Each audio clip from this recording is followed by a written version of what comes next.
18-19 साल के करीब होगी। वो वाकई एक दुल्हन बनकर आई थी, पूरी तरह सजी धजी मुकम्मल शादी के कपड़ों में। उसके साथ एक मुल्ला जी भी खड़े थे, जिनके हाथ में निकाह का रजिस्टर भी मौजूद था। डीएम साहब ने हैरानी से पूछा, मौलवी साहब आप कौन हैं और ये लड़की कौन है?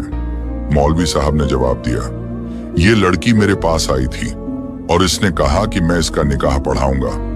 इंस्पेक्टर जीनत ने उस लड़की से कहा, लड़की क्या तुम जानती हो जिससे तुम शादी करने जा रही हो वो सजाए मौत पाने वाला है? लड़की ने कहा, जानती हूं। हम सब हैरान रह गए। मौलवी साहब ने बताया, मैंने इसे बहुत समझाया कि बेटी तुम अपनी जिंदगी क्यों बर्बाद कर रही हो, मगर ये अपनी जिद पर अड़ी रही। इसने कहा कि मैं सिर्फ और सिर्फ उस कैदी शाहिद से ही शादी करूंगी। ये इसकी भी आखिरी ख्वाहिश है, क्योंकि ये शाहिद से सच्ची मोहब्बत करती है। ये सुनकर जेल में खामोशी छा गई। हमें यकीन नहीं आ रहा था कि शाहिद को वाकई कोई इतना चाहता है कि उसके लिए सब कुछ छोड़ने को तैयार हो जाए। ये बात जितनी भी अजीब लग रही थी, मगर किसी को इस पर एतराज करने का कोई हक का नहीं था। हमारा काम सिर्फ कैदी की आखिरी ख्वाहिश पूरी करना था। आखिरकार निकाह की कार्रवाई पूरी करने के लिए मौलवी साहब को अंदर बुलाया गया और शाहिद को उसकी जगह से निकालकर जेल ऑफिस में बिठा दिया गया। मौलवी साहब ने शाहिद और उस लड़की का निकाह पढ़ा दिया। निकाह मुकम्मल होने के बाद शाहिद ने मुस्कुराते हुए कहा, वादे के मुताबिक अब आप मेरी दुल्हन को मेरे पास भेजेंगे। मैं इसके साथ बातें करना चाहता हूं, अपनी पुरानी यादें ताजा करना चाहता हूं। बस एक दिन के लिए फिर ये चली जाएगी और उसके बाद मुझे फांसी दे देना। मुझे कोई गम नहीं होगा।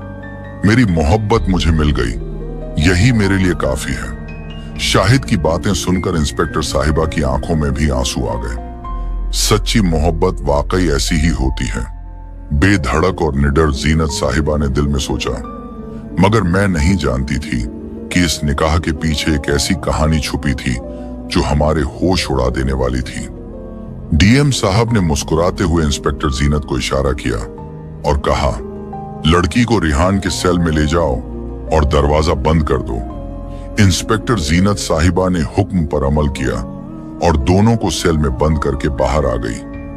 जीनत को लगा कि कुछ ही देर में वो लड़की खुद ही तंग आकर बाहर निकलना चाहेगी, मगर जैसे जैसे वक्त गुजरता गया मुझे हल्की हल्की सरगोशियां की आवाजें आती रहीं। ऐसा महसूस हो रहा था जैसे कोई किसी चीज को खोलने की कोशिश कर रहा हो। इंस्पेक्टर को शक हुआ कि शायद दरवाजा तोड़ने की कोशिश की जा रही है, मगर वो मुतमिन थी, जानती थी कि ये कोई आसान काम तो है नहीं। दरवाजे पर बहुत बड़ा और मजबूत ताला लगा हुआ था। वो वापस अपने ड्यूटी पर ऑफिस चली गई और सोचने में खो हो गई, लेकिन अचानक जेल के अंदर से एक दिल दहला देने वाली चीख सुनाई दी। इंस्पेक्टर जीनत फौरन अपनी जगह से उठी और भागती हुई शाहिद के केबिन की तरफ पहुंची। क्या हुआ? मैंने अंदर झांकते हुए पूछा।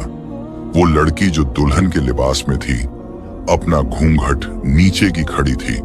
उसकी सांसें बेतरतीब थीं और उसका पूरा जिस्म कांप रहा था। जैसे ही मैंने उसे गौर से देखा, वो कंपाती लहजे में बोली, मुझे यहां से निकालो, मैं यहां नहीं रहना चाहती। मैंने हैरत से कहा, अब क्या हुआ? अभी तो तुमने खुद अपनी मर्जी से निकाह किया था। मोहब्बत का नशा उतर गया, अब तुम्हें अपने मुस्तकबिल की फिक्र होने लगी।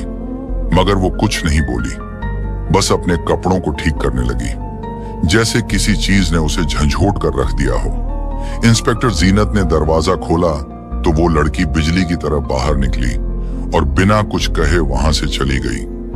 जीनत साहिबा ने सेल का दरवाजा ताला लगाकर बंद कर दिया, अपनी जिम्मेदारी पूरी की और वापस ऑफिस में आकर सो गई। सुबह होते ही डीएम साहब तेज कदमों से जीनत के ऑफिस में दाखिल हुए और गुस्से में बोले, कैदी नंबर 132 कहाँ है?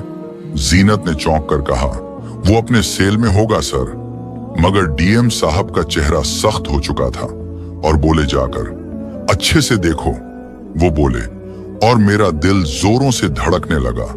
मैं तेजी से शाहिद के रूम की तरफ भाग कर गई। जैसे ही वहां पहुंची, मैंने मामूल के मुताबिक आवाज दी, शाहिद दरवाजे के करीब आओ, मगर अंदर कोई जवाब नहीं आया। मेरी पेशानी पर पसीना आ गया, दिल की धड़कन और तेज हो गई। मैंने खिड़की से अंदर झांका और जो मंजर देखा उसने मेरे होश उड़ा दिए। सेल के अंदर एक शख्स मर्दाना कपड़ों में दीवार की तरफ मुंह किए लेटा हुआ था। मेरी सांसें रुक गईं, हाथ कांपने लगे। मैंने फौरन सेल का दरवाजा खोला और उस शख्स को सीधा किया। ये देखकर मेरे कदमों तले जमीन निकल गई। ये तो वही लड़की थी जो कल रात दुल्हन की शक्ल में शाहिद से निकाह करने आई थी।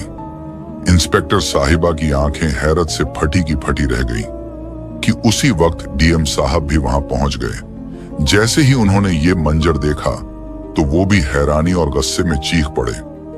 ये क्या खेल है? वो दहाड़ते हुए बोले। शाहिद कहाँ है? इंस्पेक्टर साहिबा जवाब देने के काबिल भी नहीं थी।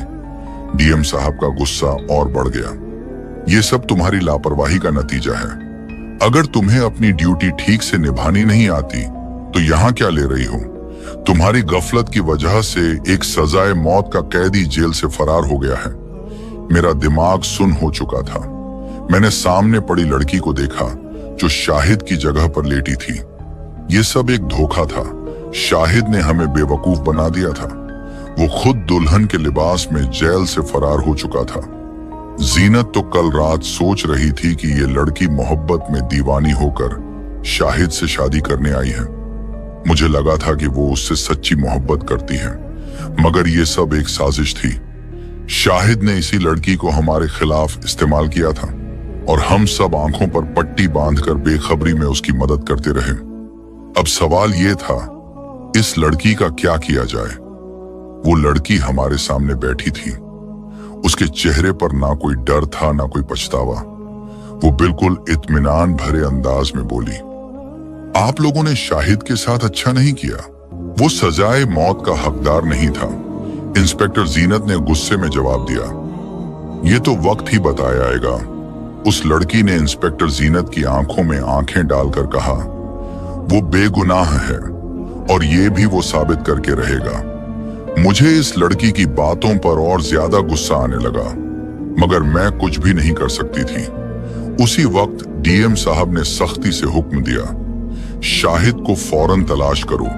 अगर हमने उसे ना पकड़ा तो 2 दिन बाद हुकूमत को क्या जवाब देंगे? हमें उसे फांसी की सजा में मौत देनी थी और वो पूरी जेल के अधिकारियों और कर्मचारियों को धोखा देकर फरार हो गया। ये हमारे लिए बहुत शर्म की बात है। इंस्पेक्टर जीनत का दिल बुरी तरह घबरा रहा था क्योंकि उसने अभी अभी नौकरी ज्वाइन की थी। इंस्पेक्टर जीनत कहती हैं, मैं अब भी समझ नहीं पा रही थी कि मेरे साथ इतना बड़ा धोखा कैसे हो सकता है। मैंने एक शख्स पर भरोसा किया, एक लड़की की बातों पर यकीन किया, उनका निकाह करवा दिया और बदले में उन्होंने मेरी आंखों में धूल झोंक दी। अब हमारे पास सिर्फ एक ही रास्ता था, इस लड़की के माँ बाप तक पहुंचना और उनसे हकीकत मालूम करना। मगर फिर मुझे ख्याल आया, क्यों ना इसी लड़की से पूछ लिया जाए, शायद वो खुद हकीकत बयान कर दे। शाहिद को ढूंढना बहुत मुश्किल था। वो कई घंटे पहले जेल से भागा था। हमें तो शाम को पता चला, जबकि वो सुबह 4 बजे फरार हुआ था। ना जाने इस वक्त वो कहां जा चुका होगा। मैंने उस लड़की की तरफ देखा और बड़े प्यार से कहा, मुझे तुमसे 2 सवाल करने हैं और मैं उम्मीद करती हूं कि तुम सच सच जवाब दोगी। उसने बिना किसी हिचकिचाहट के कहा, मैं शाहिद भाई के बारे में हर बात सच सच बताने के लिए तैयार हूं। मैं हैरत से उसे देखने लगी। वो अब भी शाहिद को शौहर कहने के बजाय भाई कह रही थी। मैंने सख्त लहजे में पूछा, क्या तुम उसे वाकई अपना भाई समझती हो या वो हकीकत में तुम्हारा भाई था? तुम दोनों ने ये ड्रामा क्यों किया? वो खामोश हो गई, जैसे किसी गहरी सोच में डूब गई हो। फिर उसने वो बात कही जिसने मेरे होश उड़ा दिए, नहीं, वो मेरा हकीकी भाई नहीं है। लड़की ने फौरन जवाब दिया। मैंने सख्ती से कहा, तो फिर तुमने ये सब क्यों किया? तुमने उससे निकाह क्यों किया और अब अचानक उसे अपना भाई क्यों कह रही हो? तुम दोनों ने हमें धोखा दिया। अनस हमें चकमा देकर यहां से फरार हो गया, मगर याद रखो, हम उसे जल्द ही पकड़ लेंगे। और उसे फांसी पर लटका दिया जाएगा। मगर वो लड़की बिल्कुल खामोश सुकून से बैठी रही। उसने मेरे चेहरे पर नजरें गाड़ते हुए कहा, यकीन मानिए वो ऐसा बिल्कुल नहीं है। वो जल्द ही वापस आ जाएगा। वो अच्छी तरह से जानता है कि उसे कहां जाना चाहिए और कहां नहीं। और सबसे अहम बात, अब तो उसने मुझसे निकाह कर लिया है। मैं उसकी जिम्मेदारी हूं। वो मुझे कभी भी छोड़कर भागने वालों में से नहीं है। उस लड़की की बातें सुनकर इंस्पेक्टर हैरान रह गई। वो इतने यकीन से कह रही थी कि शाहिद वापस आ जाएगा। क्या वाकई ऐसा हो सकता था? तुम्हें इतना यकीन क्यों है कि वो वापस आएगा? अनम ने संजीदगी से पूछा। उसने गहरी सांस ली और कहा, अगर आप मेरी पूरी कहानी सुनेंगे तो शायद आपको भी यकीन आ जाएगा और आपको मालूम होगा कि असल हकीकत क्या है। जीनत साहिबा खामोश हो गई। वो जानती थी कि ये लड़की अभी तक अपनी बात पर डटी हुई थी। अगर मैं इससे और सवाल पूछती तो शायद वो कुछ और हकीकत सामने ले आती। मेरा नाम फिरदौस है, उसने कहना शुरू किया। मेरी बड़ी बहन की सगाई शाहिद से हो चुकी थी। शाहिद बचपन से ही बहुत बड़ा बहादुर लड़का था। शायद ही कोई ऐसा वक्त आया हो जब वो किसी से डर कर पीछे हटा हो। वो मेरे वालिद के चाचा जात भाई का बेटा था, यानी मेरा फूफी जात भाई। अब्बू उसे बहुत पसंद करते थे और उस पर बेहद एतमाद भी था। जब उन्होंने मेरी बड़ी बहन की सगाई शाहिद से कर दी तो वो हमारे घर आना जाना शुरू हो गया। इंस्पेक्टर खामोशी से उसकी बातें सुन रही थी। हमारे गांव का माहौल बहुत अजीब था। एक रात शाहिद भाई हमारी खाला और बहन से मिलने के लिए हमारे घर आए। उस दिन अब्बू घर पर नहीं थे और शाहिद भाई पहले भी कई बार आ चुके थे, क्योंकि